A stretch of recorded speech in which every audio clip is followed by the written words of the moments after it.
9 बार के विधायक और 6 बार मंत्री रहे अवधेश प्रसाद जी अयोध्या में बीजेपी को पटकनी देकर दिल्ली में पहुंच चुके हैं और कल वो संसद के सत्र में भाग लेंगे। हमारे साथ बातचीत करने के लिए भी मौजूद हैं। सांसद जी, देश की सबसे बड़ी पंचायत में कल आप शिरकत करने जा रहे हैं, कितना उत्सुक हैं आप इसको लेकर? देखिए, आपने जो मुझसे ये कहा कि हमने पटकनी दिया है बीजेपी को, तो पटकनी हमने नहीं दिया। महान जनता ने और देवतुल्य मतदाताओं ने चौवन फैसला थी उसने, और प्रभु श्री राम और हनुमान जी की कृपा और बगल में मां सरजू जी की कृपा और हमारे नेता आदरणीय अखिलेश यादव जी की कृपा से ये सीट, जो बहुत महत्वपूर्ण सीट है, जिसकी तरफ देश और दुनिया की निगाहें पहले भी थी, ये सामान्य सीट है। And I belong to scheduled caste, my sub caste निवासी, तो सामान्य सीट पर माननीय अखिलेश जी ने हमें टिकट दिया। तो इसके लिए मैं, और जनता ने जिताया, तो इसके लिए महान जनता को, देवतुल्य मतदाताओं के प्रति हम आभारी हैं, उनका अभिनंदन करते हैं, स्वागत करते हैं और उन्हें बधाई देते हैं।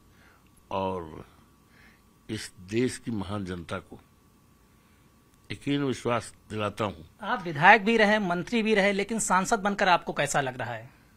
सांसद का तो मैं कक्षा 11 में जब पढ़ता था और किन्हीं बात को लेकर एक वजीफे का फॉर्म था, उस पर सांसद जी ने उस पर इनकार कर दिया, तो मैं वहीं उन्हीं गांव के पास एक तालाब के किनारे आम का पेड़ था, साइकिल अपनी खड़ी करके तौलिया निकालकर एक बादामी रंग का कापी थी, उस पर लिखा Awadhesh Prasad MA LLB advocate MP गृह मंत्री भारत सरकार, और मैं अब वजीफा लेकर नहीं पढ़ूंगा, फीस माफ करके नहीं पढ़ूंगा, और हमारे बाल बच्चे जब होंगे तो उनसे भी न फीस माफ कराऊंगा और न उनसे वजीफा उनको पढ़ाऊंगा।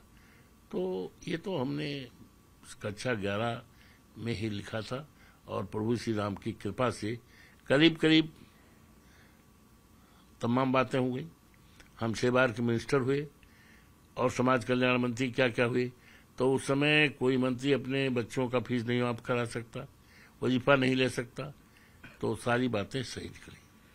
आप वरिष्ठ नेता, आप वरिष्ठ राजनेता हैं, लंबा अनुभव आपका रहा यूपी में, आप संसद में होंगे, देश और राष्ट्र के मुद्दे होंगे, उनको लेकर आपकी क्या प्रक्रिया है? बहुत मुद्दे हैं और आज देश संकट में है, और मैं बधाई देना चाहता हूं इंडिया गठबंधन के अपने नेताओं को, माननीय अखिलेश जी को, माननीय राहुल गांधी जी को और माननीय अन्य नेताओं को, जिन्होंने देश को संकट से बचाने के लिए बाबा साहब भारत रत्न भीमराव अम्बेडकर के संविधान को बचाने के लिए, लोकतंत्र को बचाने के लिए, आरक्षण को बचाने के लिए ये गठबंधन किया है। और हमारे नेता अखिलेश यादव ने PDA का गठन किया है, तो ये जनता की भलाई के लिए किया है और बहुत कुछ कारगर और सार्थक रहा है। निश्चित तौर से उस समस्या से देश को निजात दिलाने में इंडिया गठबंधन और हम लोग सार्थक होंगे। विपक्ष एकजुट है, आपके भी आपकी बड़ी तादाद में सांसद बनकर सदन पहुंच रहे हैं, किन मुद्दों पे आप सरकार को घेरेंगे? सारे मुद्दे हैं, मुद्दों की कमी थोड़े है, मुद्दे ही मुद्दे हैं, मुद्दों की कोई कमी है नहीं। हमारी कल बैठक होने जा रही माननीय अखिलेश यादव जी के नेतृत्व में, कल 10वीं बैठक हो रही है, वो सारे मुद्दे तय होंगे और मुद्दों की जानकारी आप लोगों को हो जाएगी। अयोध्या को लेकर आपका क्या प्लान है? अयोध्या में किस तरीके का विकास चाहते हैं कि एक तरफ योगी सरकार अयोध्या का कायाकल्प कर रही है, अब आप सांसद के तौर पे अयोध्या में क्या चाहते हैं? मर्यादा पुरुषोत्तम राम की मर्यादा को भारतीय जनता पार्टी के राज में विखंडित किया गया है। मर्यादा पुरुषोत्तम राम की मर्यादा को केवल अयोध्या में ही नहीं, सारे देश में कायम करने का प्रयास करूंगा, उसके लिए संघर्ष करता रहूंगा। कैसे करेंगे ये? करेंगे, कुछ तो प्लान होगा आपका। बहुत प्लान है।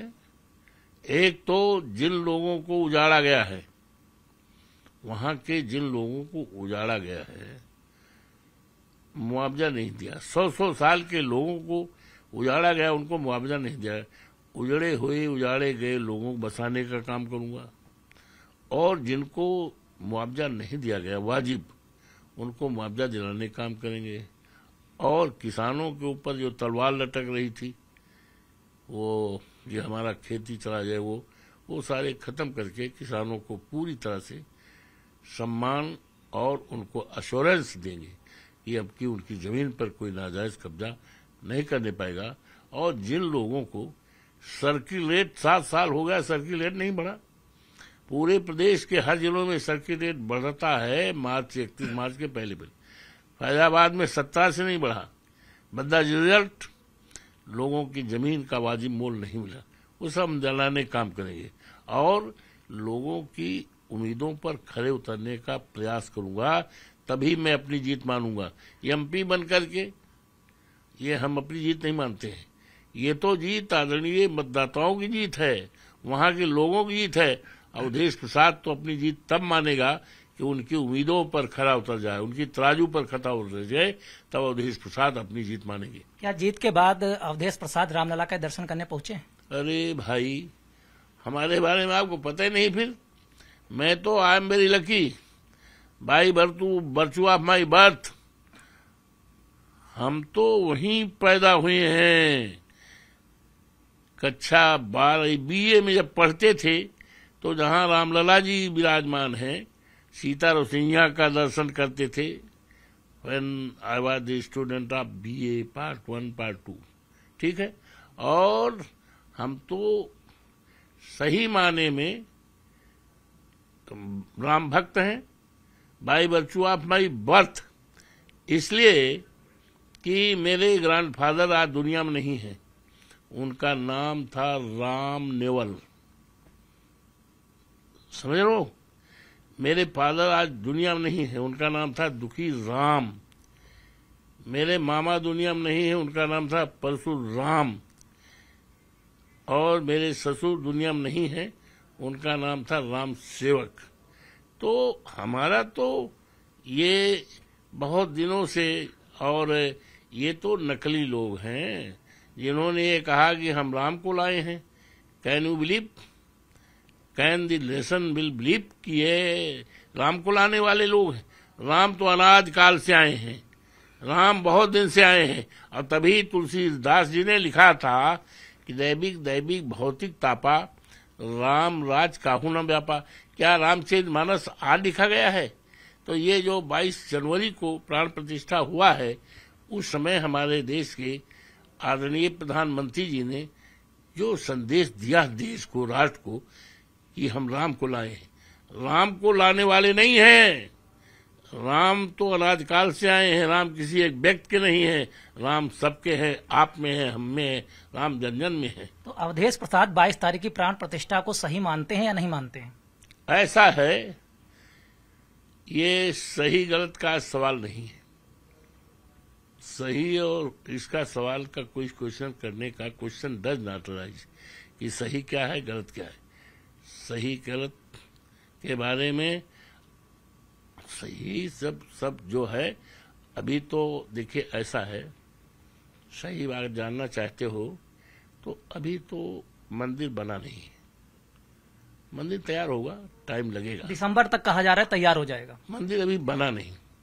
और उस समय आपको याद होगा ना याद होगा, जानकारी ले लो, तमाम ज्योतिषाचार्यों ने इस बात का सवाल उठाया था कि अभी बना नहीं है, मुहूर्त नहीं है। लेकिन भारतीय जनता पार्टी के सामने तो चुनाव था अयोध्या का चुनाव था। इसीलिए 22 जनवरी से लगातार देश के जितने भारतीय जनता पार्टी के मुख्यमंत्री जी लोग हों, राज्यपाल साहिबान हों, और दुनिया के लोग, अडानी अंबानी, सारे लोग लगातार चुनाव तक, एवन इस देश की महामहिम राष्ट्रपति जी भी गई थी। अगर उनको सही माने में तो उनको तो जाना चाहिए था 22 जनवरी को जब प्राण प्रतिष्ठा, लेकिन जब चुनाव चल रहा है, वोट पड़ने के 10-15 दिन बाकी हैं, तो वो महामहिम राष्ट्रपति जी का जाना, हम नहीं कह रहे हैं किस पर्पज से गई है, राष्ट्रपति हैं, मैं रिस्पेक्ट करता हूँ, मैं संविधान जानता हूँ, लेकिन उनका जाना किस बात का संकेत करता है? आप कह रहे हैं कि राम मंदिर की प्राण प्रतिष्ठा चुनाव की वजह से जल्दबाजी में कराई गई है, लेकिन क्या चुनाव में कुछ असर इसका दिखा कि नहीं दिखा? बीजेपी कुछ फायदा हुआ है? ये सब अपने मन से आप ढाल लो, वो तो देश के सामने आ गया है। नफा नुकसान की राजनीति हम नहीं करते, हम तो न्याय इंसाफ की राजनीति करते हैं, इंसानियत की। और अगर उनका नजरिया ये रहा हो, अगर रहा हो कि चुनाव का, तो नतीजा तो सामने आ गया। अरे भाई, अगर ये होता तो चुनाव जीत जाते, हम काहे जीतते, है कि नहीं? और असली राम भक्त तो तय हो गया ना। अब असली राम अवधेश प्रसाद राम भक्त हैं, अवधेश प्रसाद जी पूजा करते हैं श्री राम जी की। असली राम भक्त समाजवादी पार्टी के लोग, हमारे नेता माननीय अखिलेश जी हैं, हमारे नेता जो दुनिया में नहीं हैं, मुलायम सिंह जी हैं। आज इटावा में चले जाओ, कम से कम 100 फीट हनुमान जी की वो है। और जहां तक पूजा पाठ, बीजेपी कहती जहां तक पूजा पाठ का है, तो मैं तो जब पर्चा दाखिल करना गया, हनुमान जी का दर्शन किया। जब उन्हें अनाउंस हनुमान जी का काउंटिंग रही, हनुमान जी का काउंटिंग जीतने के बाद फिर गया, और मैं तो देखिए, यू कैन सी हियर, क्या है ये सब है। तो हनुमान जी के गए, लेकिन हनुमान जी के पास तक गए, लेकिन रामलला के पास तक नहीं पहुंचे। अरे हनुमान जी रामलला में बंटवारा क्यों करते हो भाई? बंटवारा करने दूरी क्यों बनाया अवधेश जी? नो, देवदूरी नहीं है राम। ये आप अपनी विचारधारा बदलो, अपनी सोच समझो, अच्छी बात को समझो, अजीब बात का प्रचार करने की कोशिश करो। राम भक्त और सारी चीज है। जब हमने कहा कि राम को हमारे पूज्य हैं, हमारे पुरखों के नाम में राम है, भाजपा के लोगों में भी राम कहीं लिखा होगा? बोलिए आप। नहीं, आपके पूरे परिवार के साथ राम नाम लगा है। आपने भी कहा कि हमारी जीत में राम जी की कृपा है, तो अवधेश प्रसाद कब तक पहुंचेंगे मंदिर? मेरे यहाँ तो सुनो, मेरे यहाँ तो पूजा होता है, महीने में एक बार कथा होती है श्री राम की, हमारी पत्नी दुर्दुरिया चलवाती हैं, एकादशी भूखी हमारी माँ रहती थी। तो हमसे ज्यादा पूजा पाठ करने वाले ये जो है, ये तो नकली लोग हैं, ढोंगी लोग हैं, हम असली लोग हैं, यू नो। शुक्रिया हमसे बात करने के लिए। ये थे हमारे साथ अयोध्या के सांसद अवधेश प्रसाद। वीडियो जर्नलिस्ट प्रकाश गुप्ता के साथ संदीप पांडे, न्यूज 18 दिल्ली।